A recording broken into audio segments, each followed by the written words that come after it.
ರಾಮನಗರದಲ್ಲಿ ಕಾಡಾನೆಗಳ ಹಾವಳಿ ಮುಂದುವರೆದಿದೆ. ರಾಮನಗರ ಸಮೀಪದ ಚನ್ನಮಾನಹಳ್ಳಿ ಗ್ರಾಮದಲ್ಲಿ ಒಂಟಿ ಸಲಗವೊಂದು ಓಡಾಟ ನಡೆಸಿದೆ. ಗ್ರಾಮದ ಹಲಸಿನ ಮರದಲ್ಲಿ ಹಣ್ಣು ತಿಂದು ಗ್ರಾಮದ ಒಳಗೆಲ್ಲ ಸುತ್ತಾಡಿ ಕೆಲ ಹೊತ್ತಿನ ನಂತರ ತೆರಳಿದೆ. ಇದರಿಂದ ಗ್ರಾಮಸ್ಥರಲ್ಲಿ ಆತಂಕ ಹೆಚ್ಚಾಗಿದ್ದು, ಕೂಡಲೇ ಕಾಡಾನೆ ಹಾವಳಿಗೆ ಕಡಿವಾಣ ಹಾಕುವಂತೆ ಅರಣ್ಯ ಇಲಾಖೆಗೆ ಮನವಿ ಮಾಡಿದ್ದಾರೆ.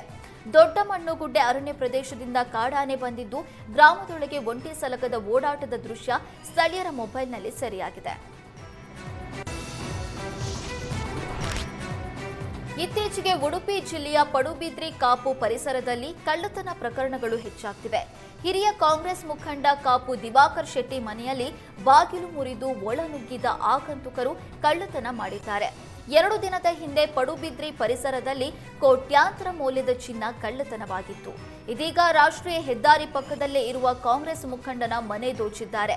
ಮನೆ ಮಾಲೀಕ ಮುಂಬೈನಲ್ಲಿ ಇರುವ ಕಾರಣ ಕಳ್ಳತನದ ಪ್ರಮಾಣ ಗೊತ್ತಾಗಿಲ್ಲ. ಸ್ಥಳಕ್ಕೆ ಕಾಪು ಪೊಲೀಸರು ಭೇಟಿ ಕೊಟ್ಟು ಶ್ವಾನದಳದ ಮೂಲಕ ಕಾರ್ಯಾಚರಣೆ ನಡೆಸುತ್ತಾರೆ. ಅಲ್ಲದೆ ಸಿಸಿಟಿವಿಯ ದಿಕ್ಕು ಬದಲಿಸಿ ಡಿವಿಆರ್ ಕೂಡ ಕದ್ದು ಪರಾರಿಯಾಗಿದ್ದಾರೆ. ಮಂಡ್ಯದಲ್ಲಿ 87ನೇ ಅಖಿಲ ಭಾರತ ಕನ್ನಡ ಸಾಹಿತ್ಯ ಸಮ್ಮೇಳನ ನಡೆದ ಹಿನ್ನೆಲೆ ಜಿಲ್ಲಾಡಳಿತ ಸಮ್ಮೇಳನದ ಸವಿ ನೆನಪಿಗಾಗಿ ಕನ್ನಡ ಭವನ ನಿರ್ಮಾಣ ಮಾಡುವುದಕ್ಕೆ ಮುಂದಾಗಿದೆ. ಅದರಂತೆ ಮಂಡ್ಯದ ವಿಶ್ವೇಶ್ವರಯ್ಯ ಕ್ರೀಡಾಂಗಣದ ಬಳಿ ಕನ್ನಡ ಭವನ ನಿರ್ಮಾಣಕ್ಕೆ ಶಂಕುಸ್ಥಾಪನೆ ಮಾಡಲಾಗಿದೆ. 5,55,00,000 ವೆಚ್ಚದಲ್ಲಿ ಕನ್ನಡ ಭವನ ನಿರ್ಮಾಣವಾಗಲಿದ್ದು, ಆದಿಚುಂಚನಗಿರಿ ಶ್ರೀ ನಿರ್ಮಲಾನಂದನಾಥ ಸ್ವಾಮೀಜಿ, ಸಚಿವ ಚಲುವರಾಯಸ್ವಾಮಿ ಅವರು ಶಂಕುಸ್ಥಾಪನೆ ನೆರವೇರಿಸಿದ್ದಾರೆ.